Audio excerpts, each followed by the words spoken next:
Pakistan, China, ترکی اور ایران خطے میں ایشیا کو لیڈ کریں گے اور اپنا کردار ادا کرتے نظر آئیں گے۔ عین ممکن ہے کہ باقی اسلامک کنٹریز بھی آہستہ آہستہ سے اس فارورڈ بلاک، اس ملٹری الائنس کا جو ہے وہ حصہ بنیں گے۔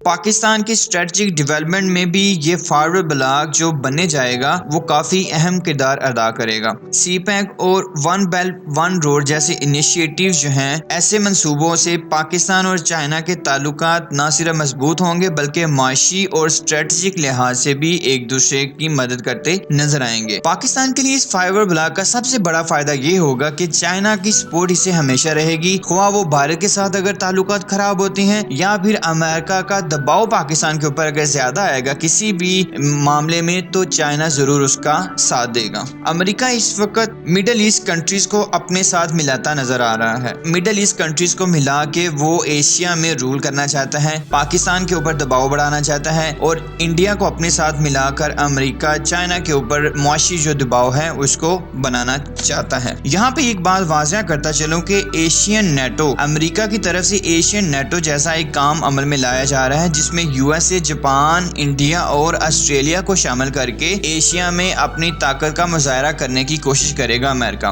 اور اب چائنا کو بہت اشد ضرورت ہے کہ وہ ایشیا میں اثر و رسوخ قائم کرنے کے لیے یا اس معاشی جنگ کو جیتنے کے لیے فارورڈ بلاک بنائے، اور اس فارورڈ بلاک جو کہ ایران، پاکستان اور ترکی کو ملا کے بنایا جائے گا اس کا کافی زیادہ فائدہ چائنا کو بھی ملے گا۔ اب سوال یہاں پہ یہ ہے کہ کیا چائنا پوری دنیا کی معیشت کو لیڈ کر پائے گا؟ کیا چائنا کے پاس اتنی پاور ہوگی کہ وہ پوری دنیا کی اکانومی کو، پوری دنیا کی کنٹریز کو خود لیڈ کرے؟ تو اس کا جواب یہاں پہ کچھ اس طرح سے دیا جا سکتا ہے کہ چائنا امریکہ کی طرح بالکل بھی یہ نہیں چاہتا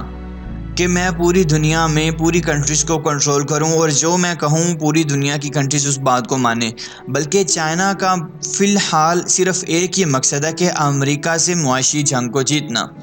امریکہ کو کسی بھی طرح سے پیچھے چھوڑ کر چائنا آگے بڑھے، اور اس مقصد کے لیے وہ پوری دنیا کی کنٹریز کو کنٹرول نہیں بلکہ ان کے ساتھ اتحاد چاہتا ہے، ان کے ساتھ مل کے مقابلہ کرنا چاہتا ہے، اور اپنی معیشت کو بہتر بنانے کے لیے اور خطے میں امن و امان کے لیے اور امریکہ سے کسی بھی طرح سے جیتنے کے لیے چائنا یہ چاہتا ہے کہ وہ دوسری کنٹری کے ساتھ اپنے الائنس کو مضبوط کرے، اپنے اتحاد کو مضبوط کرے۔ اب یہاں پہ ایک بات اور قابل غور ہے کہ معاشی اتحاد اور معاشی ترقی کا خواہاں چائنا اس بات کا ہدف لیے اپنے ذہن میں آگے بڑھ رہا ہے کہ اس فارورڈ بلاک سے ساری کنٹریز کو، جتنی بھی اس بلاک کا حصہ بنے گی، ان کو معاشی اور اسٹریٹجک ڈیولپمنٹ میں مدد ملے گی۔ دیکھیں چائنا اب ایک سپر پاور بننے جا رہا ہے اور چائنا کے پاس اتنی ریسورسز ہیں کہ وہ کسی بھی دوسری کنٹری کا ساتھ اچھے انداز سے دے سکے۔ فرض کریں اگر امریکہ جو ہے وہ چائنا کے اوپر کسی بھی لحاظ سے دباؤ ڈالتا ہے یا پاکستان کے اوپر دباؤ ڈالتا ہے یا ترکی کے اوپر دباؤ ڈالتا ہے تو یہ جو فارورڈ بلاک بنے گا یہ اچھا خاصا مقابلہ کر سکتا ہے۔ اب یہاں بھی ایک اور بات سوال اٹھتا ہے کہ کیا چائنا میں جو امریکن انویسٹرز بیٹھے ہوئے ہیں، اگر امریکہ اور چائنا کے حالات خراب ہو جاتے ہیں تو کیا وہ اپنی فیکٹریز بند کر دیں گے؟ تو جب یہی سوال انویسٹر سے پوچھا گیا تو انہوں نے کہا کہ بالکل بھی نہیں، ہم اپنی فیکٹریز کو بالکل بھی بند نہیں کریں گے، کیونکہ ہم چائنا کے ساتھ جو کہ ایک ایمرجنگ اکانومی بننے جا رہی ہے اس کے ساتھ اپنے حالات کو، اپنے معاملات کو خراب نہیں کرنا چاہتے۔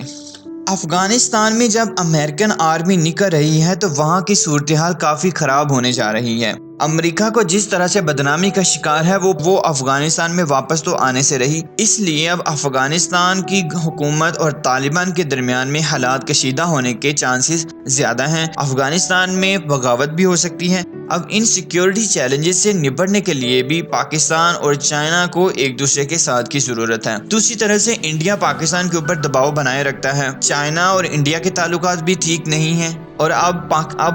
افغانستان بھی سارے معاملے میں شامل ہونے جا رہا ہے، تو پاکستان اور چائنا کو سیکیورٹی کے لیے، خطے میں سیکیورٹی کے لیے بھی اس فارورڈ بلاک کی ضرورت پڑے گی۔ اب افغانستان